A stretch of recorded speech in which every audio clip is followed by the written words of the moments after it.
This is Peter Godinez, host of Your Pivot Journey, and we have an interesting interview today with somebody who I find very significant in what she does, and she is a recruiter, and that's Bobby Alvarez of Always Recruiting. So Bobby, why don't you go ahead and say hello to our audience and everybody listening? Hello, everybody. I'm Bobby Alvarez with Always Recruiting, and I'm happy to be here. Peter, thank you for the invitation. I totally appreciate it. And this is fun. I'm ready. Just as an introduction, I have been really pressing you for this interview, but I think a recruiter is definitely a significant job because you are representing companies who are looking for rock stars, superstars, who will come into their organization and make a huge difference in regards to bringing revenue, impacting the business, and taking care of the customers. And on the opposite end, you have people looking for jobs who possibly need a lot of adjustment from their history and their profile and what they're doing.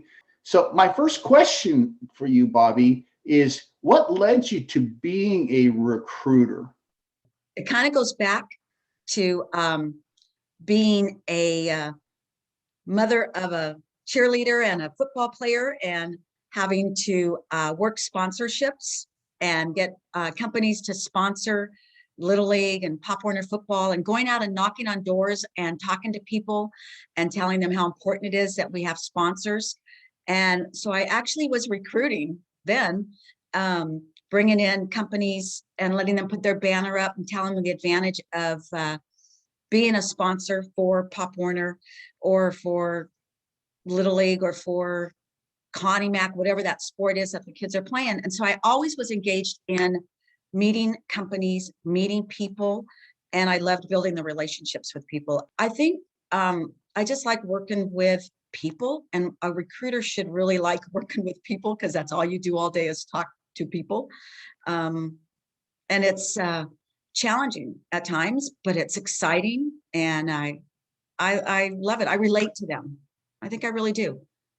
And you've gone through what some of these people are going through today with the COVID and all.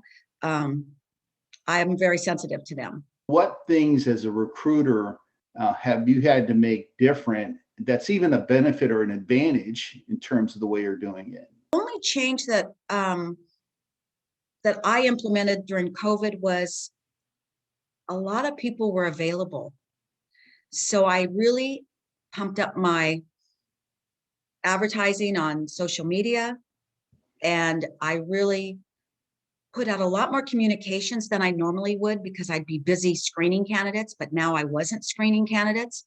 So I did a lot of social media promotions on things to make people feel good, offered my services pro bono to anyone that needed to have their resume refreshed or they wanted to role play for interviewing.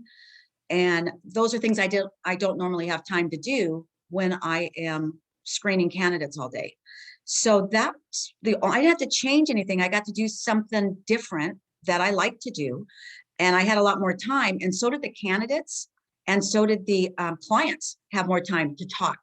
So building the relationships, they just became a lot stronger during COVID, which I think that affected a lot of people that work from home as well, because now they're spending more time with their family and they get to see what the spouse or significant other does all day. And I just found I didn't have to really implement anything different. I just had more time to do what I like to do. What would you say the top 3 things companies who you're trying to find people for need to keep in mind that you're advising them? And then for the people looking for positions and careers, what are the top, let's say 2 to 3 things that they have to keep in mind? As a recruiter, you almost become a coach. So when you have someone calling you and they're looking for employment, you want to find out as much as you can about what they're looking for, what their qualifications for. And if they can't explain that to you, because maybe they're in a position they don't know what they want to do, maybe they want to change careers, change companies, I just work with them to have them bring that out so we can talk about what does interest you.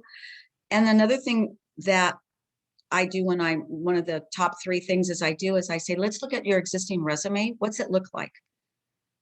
A lot of people don't even have a resume. A lot of professionals do not have a resume.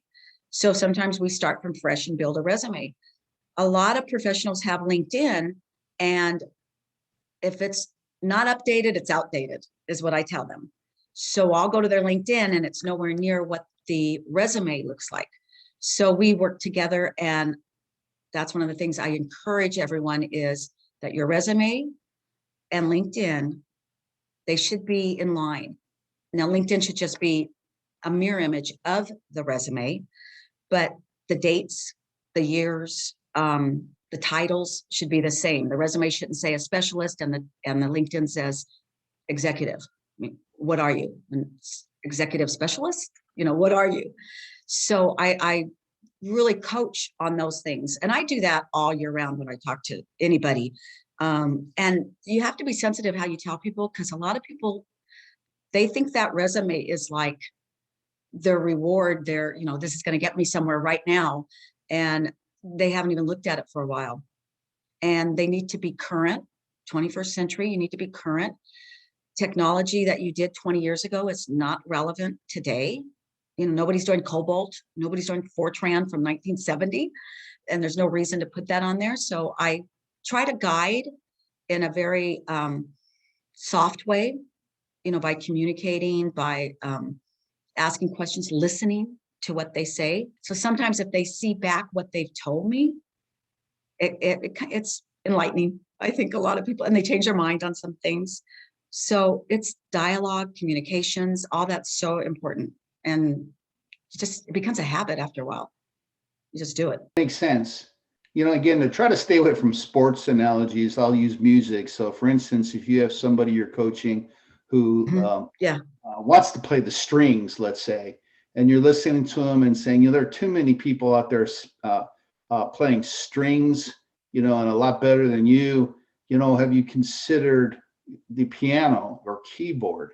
There's not a whole lot of people doing keyboard. You seem to have the inclination of that. But you have to sometimes advise people maybe that they've been doing something so long that possibly you need to tell them something different. Do you run into that type of stuff, Bobby? Yeah, I do. Like maybe they don't bring it up.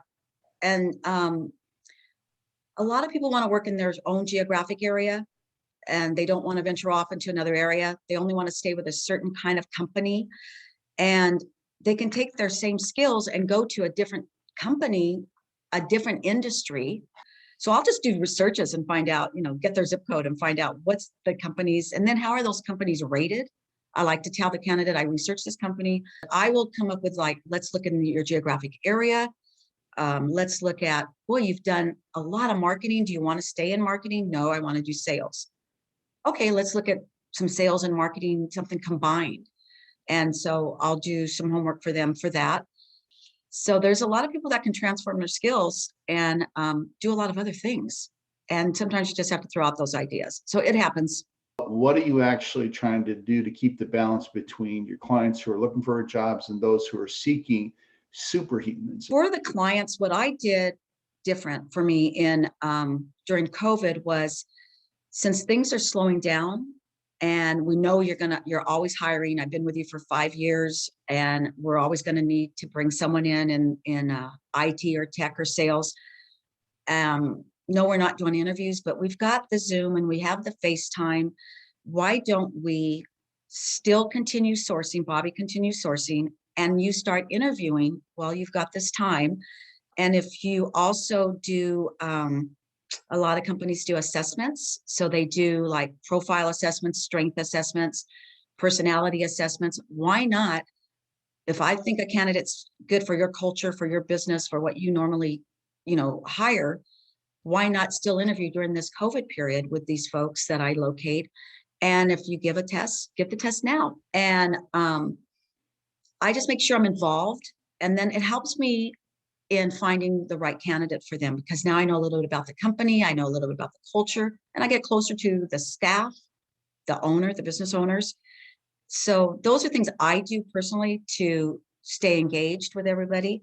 So there's those things you do. I also look at their websites periodically, and I will find something. Sometimes the website is broken, the link is broken, they don't know.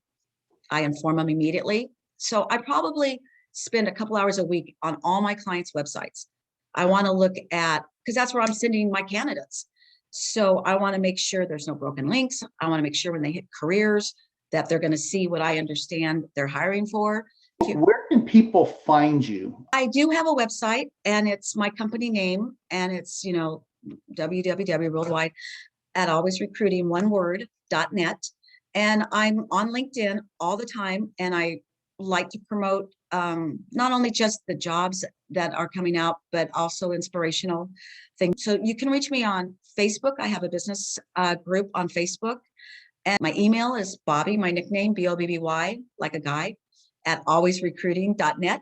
Thank you. But with that, Bobby, there's so much more I want to ask you. We're running out of time here, but hey, can we get you back with an update and some things possibly you're learning, and maybe some new different things you're learning as we get out of this pandemic, phase, is which I call the new normal. But can I have you back? I would love that. That would be fun. So with that, thank you so much, Bobby. And again, I hope you really enjoyed this interview and it helps you. And you'll reach out to Bobby if you believe that you can use her help. So with that, your pivot journey, until next time.